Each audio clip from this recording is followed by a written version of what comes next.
What's going on, guys? Today we're going to be taking a look at my summer Airsoft Loadout.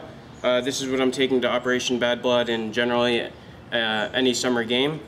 So from starting head to toe, we have the Emerson Fast Helmet, American flag patch on the right, Bad Blood patch on the left, my last name on the back, and the GoPro Hero 3 Black Edition Plus on the front. It has the arc rails on the side, as you can see obviously, and the OCC quick adjust dial on the back. Next thing that would be below the helmet are my Lancer Tactical goggles. These are pretty much revisions or ESS goggles, except they're just a little cheaper, although they look pretty much exactly like them. I got them for about $12, but honestly they feel exactly the same as the revisions, so just went ahead and got these since they're obviously a lot cheaper. I did a little mod to them. I took out the foam on the front and the back, so that way it vents a lot better. The next thing in the loadout is the TMC mesh face mask. Although I'm 18, I choose to wear this just because I don't want to get my teeth shot out or my face banged up, so I just choose to wear this. Alright, so for my plate carrier, I'm using the LBT 6094A in Coyote Brown in medium size. If you saw my MP7 loadout, I was using the Mayflower, and as you can see, this looks a lot different in terms of the way the pouches are set up. But moving along, we have the Blackhawk gloves. I have these mounted on my vest via an ITW Tac link. I put these here just because it's more convenient than, you know, putting them on a table or something. It's just nicer to have them on my person. The gloves are made out of Nomex, goat skin, and Kevlar. They're pretty nice. Had them for about maybe a year or two, and they're holding up just fine now. Next to the gloves, we have a generic brand Chemlite.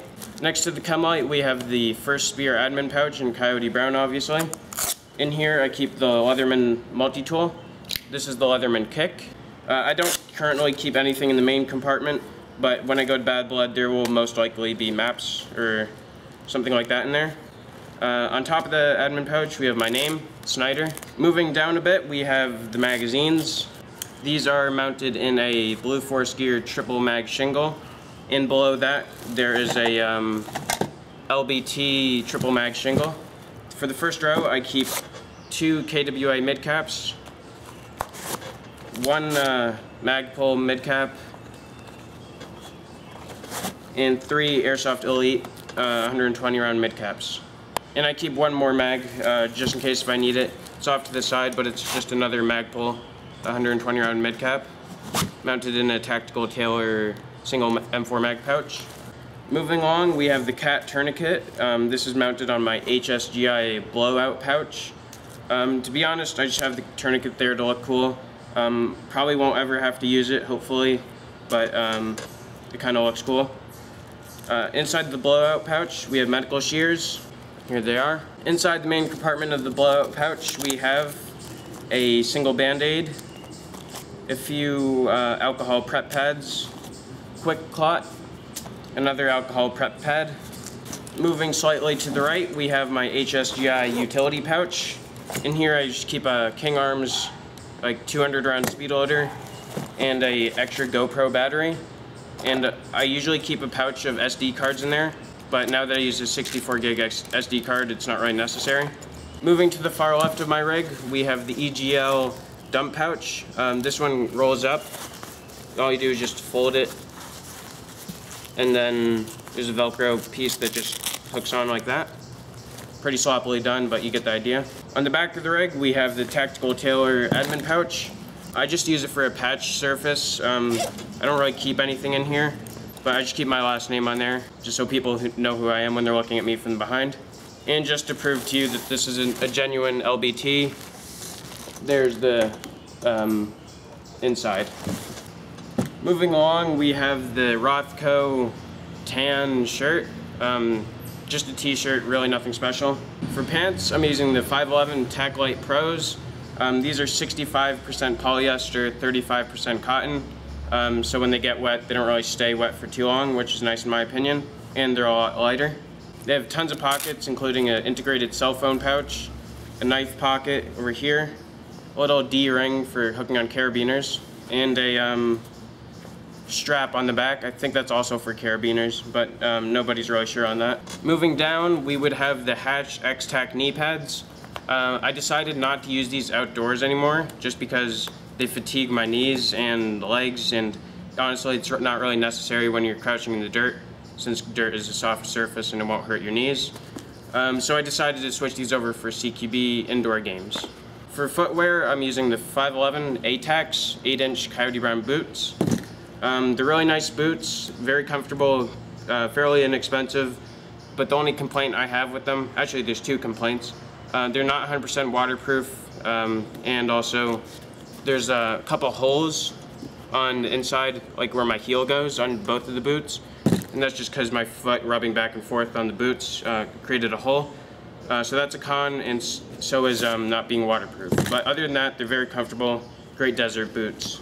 And for socks, no one really covers these, but I'm using Under Armour socks. And for my primary, this is extremely interchangeable depending on what game I'm playing. But for outdoors right now, I'm using the KWA KM4 RAS with the generic brand reflex sight and the AAC 51T MITER. Other than that, the gun is stock. Oh yeah, and I also have the Condor 1-point bungee sling. This is made in the US, so it's pretty nice. Being that this loadout is kind of interchangeable, I can use several different guns with it. As you just saw, I was using the KWA KM4 RAS. I use that for outdoors, and as well as my G&P MOE Carbine. But for indoors, I'm also using the LM4 PTR. I have the G&P rail system on it, Magpul XTM rail covers, Matrix PQ box, and the G&P T1 Replica Aimpoint. Other than that, the gun is internally stock. Externally, it's not stock. But like I said, I use this for indoor gameplay. One thing that I use that's dictated by the situation is my tactical Tailor battle belt. This houses my KWA M9 PTP, as well as my couple of M9 PTP mags. But mainly I only use this if I'm playing indoors because it really fatigues my waist, and there's really no need for that. Another thing that I use that's totally optional and that the situation will dictate is my Camelback. This, I believe, is the 2-liter, either 1 liter or 2 liter of water carrier. But I use this only if I'm playing long operations that are outdoors. I would never use it in CQB environments just because of the extra weight that's unnecessary. Alright guys, so here's the final product. Before I show you guys what it looks like, I just want to explain a few things. I took the Rigger's belt out of the battle belt and threaded it through my pants. And I'm not running the battle belt just because it's extra weight that I don't need, and I'm not running the hydration carrier for the same reason. This summer I want my loadout to be as high speed as possible, so I took off the knee pads, took off the belt, took off the hydration carrier, and just went with the plate carrier, helmet, mask, and the weapon. So here it is.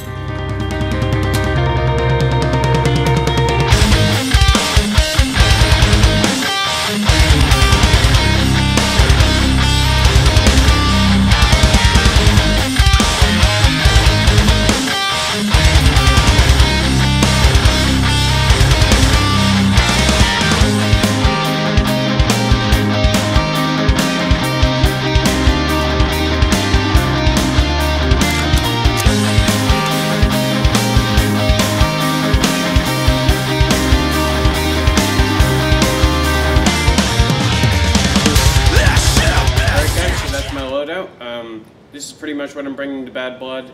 I might decide to bring the hydration just because I'm going to be out for 5 hours straight, and it's going to be hot, so I'll probably need it. But anyway, I hope you guys got some ideas. I hope you learned something from my loadout, and thanks for watching.